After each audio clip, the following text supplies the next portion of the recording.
Staying in the South, it's tough times in Dallas, to say the least. The Cowboys were completely dominated by the Eagles, 34-6 at home, falling to a 3-6 record. And Jerry Jones said this morning Dak Prescott will have season-ending hamstring surgery tomorrow, while Micah Parsons went in on their head coach Mike McCarthy. So is it time for a major overhaul? Here's Southern Steve. I believe that the Dallas Cowboys should tank the rest of the season, get the #1 overall pick so you can draft Deion Sanders, and by the way, hire primetime Deion Sanders as your head coach for the Dallas Cowboys. I think that should be Jerry Jones's master plan. That's right, I said it. I do like the idea of Shedeur on the Dallas Cowboys along with Deion. It feels like it makes sense. But, Jeff, do you feel like they should do that? They should tank and target Shedeur and Deion? Well, I mean, I'm not sure if everybody's watching the games. They're already tanking. Not purposefully. Inadvertently, they are tanking. So they're not very good. Their roster's not improving. Their starting quarterback's going to be out for the season. They're not winning games. So whatever you wanted, Stephen A., it was already happening, irrespective of your request. I think the Shedeur Sanders thing, to me, does not make a ton of sense. I think you made Dak the highest paid player in NFL history. You're stuck with that for the next few years. I love the idea of Deion Sanders. I think that is a fantastic idea, and it's been mentioned a number of times, even before I think he took the Colorado job. So when you think about what Deion brings and what a head coach, in my opinion, should bring, he needs to be a great hirer, right? He's got to hire the right offensive coordinator, the right defense coordinator, and special teams. Let them build their staff the way it will, or the way they want to. And then he needs to be the one that formulates which guys are a part of this organization and will benefit us based on my standard. And the one thing you can say about Deion, man's got conviction, and he's going to do it. He's going to do what he believes is right, and he's going to keep the players he thinks are best to help win in the NFL. And you couple those things, and you have a Dan Campbell, D'Amico Ryans, those type of situations. Now, it's not going to happen overnight, but I do think the Cowboys are in a better position than people think with Dak, with CD, and they'll sign Micah. They got pieces and parts. They just got to do a little addition by subtraction, some older players, and then let those draft guys kind of get to where they need.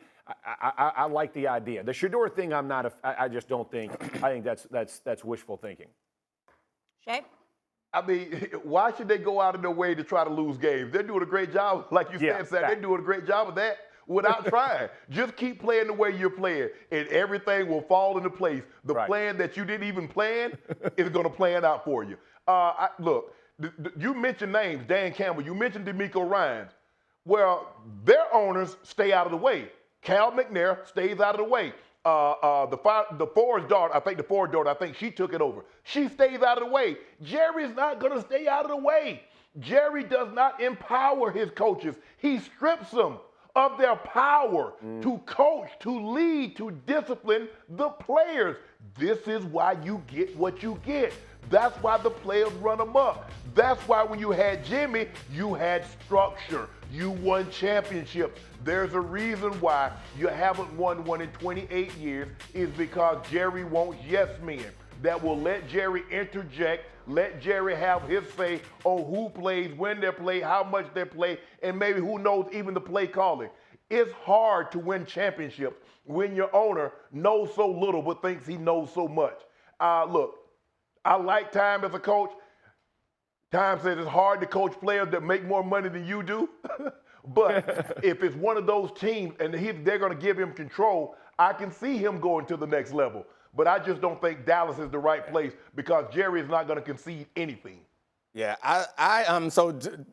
first, the Shedeur thing, I think that we can move that out of the way because, like, the dead money cap hit for Dak Prescott is prohibitive. Come to the New York Giants. Yeah, he could come to the Giants. But they should take that high draft pick that they get and trade back and get some more picks so that they can replenish that defensive line and help replenish that offensive line because I think those are the big problems at the front on this team. But the idea about Deion, my first reaction was, no, that's a terrible idea. And then I gave it some thought. And I started to think about, to the point that you're making, Shannon, that this organization is unique because of the way the owner behaves and the way the owner undercuts the credibility of the coaches. And I can't think of anybody who comes in with more cachet than Deion Sanders. And I do believe that it's going to be hard for any coach to come in that organization and actually run it the way that you expect a head coach to run an organization. But there's a chance for a couple of guys, and I know Deion Sanders hasn't had the type of success that Bill Belichick has had, but Deion Sanders does have respect in NFL locker rooms that just any other offensive coordinator who's had success doesn't. I think Deion can come in there, and he might be the only guy next to somebody like Bill Belichick who can come in there and say, look, I don't care what sideshow Jerry is holding outside the front of our locker room. This is my team. Don't go around me. Don't say funny stuff on your podcast. Don't do this. Don't do that. And I think the players might respect Deion Sanders in a way. Like, I can't think. I think it's a really hard job, but I can't think of any other coaches out there. Bill Belichick? Yeah, that's the only other name I brought up. I think Bill Belichick could come in and bring that. But Bill Belichick, from what I understand, has run an organization top to bottom. Jerry Jones ain't coming up off of that personnel control. It doesn't seem like that's going to happen, and I assume that Bill Belichick wouldn't want to join a team where he is at the whim of Jerry Jones. Do you think Jerry would acquiesce to Deion? Here's what I think about Deion. I don't think he acquiesces, but I think Deion understands his level of cachet, to your point, or his level of respect that he has earned by what he's done.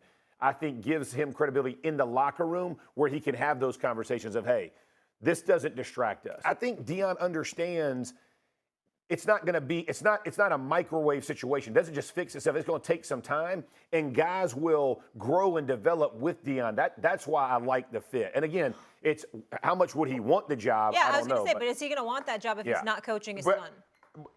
But Saturday, hold on. What you mean it's not a microwave? Jerry Jones has told us at every turn that he did a great job of building this roster. Yeah. That's what he said. Every chance he gets, he tells you what a great GM he is, and nobody could have done a better job. Now, if you bring another coach in there and they start getting off these players that's on that roster, what does that say to Jerry?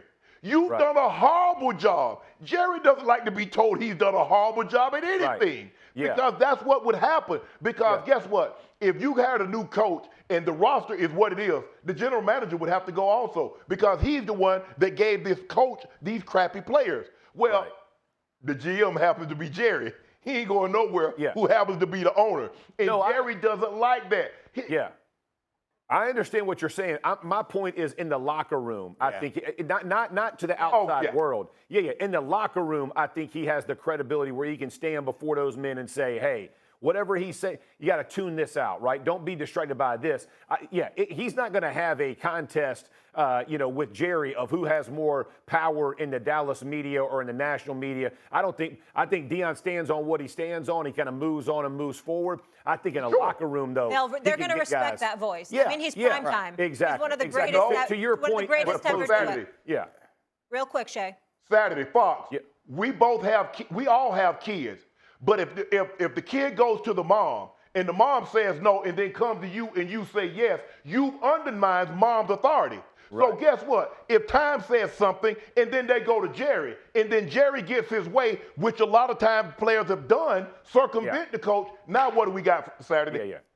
I agree. That if that happens, all I know that mistake. Just, they ask me something, ask your mama. Ask your mama. Whatever she says. Whatever she said, that's it. That's pretty simple. She knows what she's talking about. Let's go. We know who the boss is.